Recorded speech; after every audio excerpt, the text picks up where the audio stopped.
Hello friends, नमस्कार, जय जगन्नाथ। मो दीपा वेलकम करुच्ची मो YouTube channel Deepa's world. So friends, मो चैनल रो फास्ट ब्लॉग आज मुझे सहित शेयर करी। मुझे कुआड़े जाऊँगी, कौन कर क्या सहित जाऊँगी, तो सहीटा जानापी हेले वीडियो को लास्ट पर्यंत देखु, बिल्कुल भी स्किप करंतुनी। तो चलतु। बहुत समय अपेक्षा पर ये आसिक पहुँचले आम डेरी नक सीधा बाहर पड़लु भुवनेश्वर। भुवनेश्वर जावा रास्तार देखिलु अरे भाई एते भिड़ गाई मानकर थिला, तो से सहित आमको भी जबार थिला, तो से गले रास्तार आमे भी आसिलु आम रास्तार। बाटरे जाऊ जाऊ देखिलु जे पैड़ अच्छी, तो दीज आम पैड़ पीलु। पैड़ पी सारा पर आम सीधा बाहर थिलु भुवनेश्वर। भुवनेश्वर जाइए पहुँचु पहुँचु आम डायरेक्ट जाइलु मार्केट बिल्डिंग। आ मार्केट बिल्डिंग भितर पशु पशु देखिलु रे बाप रे, जेहेतु संडे थिला तो मार्केट बहुत भिड़ थिला।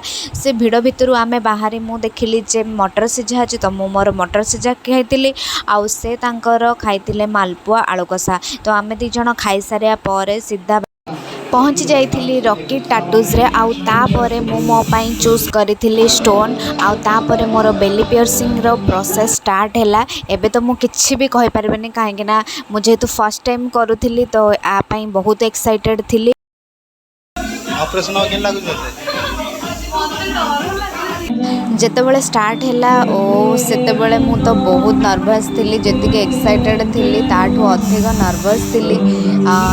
कहीं से छुंची फुंची इंजेक्शन नेबा तो मत बहुत डर लगे। मुझे भी इंजेक्शन निएनी। आतेबले फोड़ोची तो जी खुशी लगुच से डर लगुच।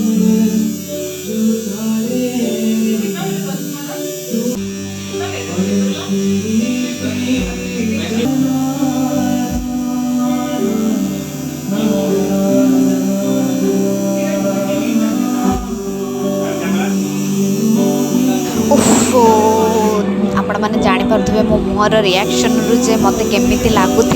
तो फिलहाल मुझे किसी भी कहीपर कहीं मोर भितर पूरा माने अलग प्रकार मत लगुच। तो सरला पर्यंत मो पेसेंस को रखा पड़ो।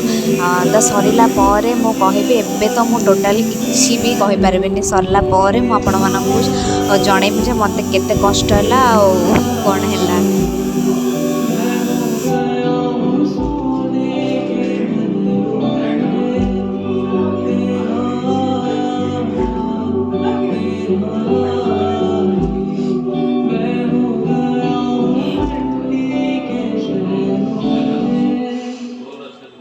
तो फाइनाली सरीबा पर मो मुहर आपण मैंने जानीपे जे मु केते खुशी अच्छी बेली पियर्सिंग करिकी। मत बहुत भल लगिला। जदि मो वीडियो आपण मानक भल लगी ताहले मो चैनल को सब्सक्राइब कर दियंतु। आ पाखरे थिबा बेल आइकन को क्लिक कर दियंतु, ताकि मोर सबतक नोटिफिकेशन आपण मानक पाखरे जल्दी जल्दी आसी पहुँची जिवो। आज पाई एतिकी टाटा बाय बाय, रोज देखाबो पुणी नेक्स्ट वीडियो रे। बाय।